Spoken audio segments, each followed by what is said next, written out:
کہ اس شہید کی شہادت ہوئی کیسے ہے کہ ان کو پکڑ کے لے گئے, وہ شوگر پیشنٹ تھے, ان کا بھائی گیا ہے کہ یار مجھے رکھ لو اس کی جگہ پہ, آپ ان کو چھوڑ دو کہ میرا بھائی بیمار ہے. انہوں نے اس کے بھائی کو بھی بٹھا لیا, پھر اس کو انسولین بھی نہیں دی.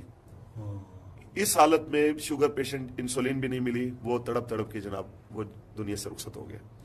ایک یہ ہوا ہے. آج ہی کے دن ایک اسیر ناموس رسالت اڈیالہ جیل کے اندر ہے جس کے 2 بچوں کو تھیلیسیمیا تھا, تو باپ ہی تھا جو جا کے اس کو خون وغیرہ جو ہے نا وہ پرووائڈ کرتا تھا, لیکن باپ جیل میں تھا, کوئی کیئر کرنے والا نہیں تھا. آج اس کے دونوں بچے شہید ہو گئے دنیا سے. یہاں پہ آپ کو کمرے میں لے کے چلوں گا, ایک بچہ ہے جس کی آنکھ ضائع ہو گئی ہے. یہاں پہ 2 بچے ایسے ہیں جن کی ٹانگیں ضائع ہو چکی ہیں.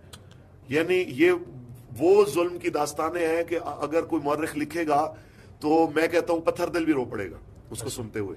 یہاں پہ ایک ایسا ساتھی ہمارا آیا جب انہوں نے اسٹریٹ فائر کی, اس کے بازو میں گولی لگی, وہ بے ہوش ہو گیا بلیڈنگ ہونے کی وجہ سے. اپنے ساتھ وہ بیچارہ 5 سال کی بچی لے کے آیا تھا, وہ بچی گم ہو گئی جو آج تک نہیں ملی. میں کہتا ہوں جو بچے ہوتے ہیں نا, بیٹے بھی بڑے پیارے ہوتے ہیں لیکن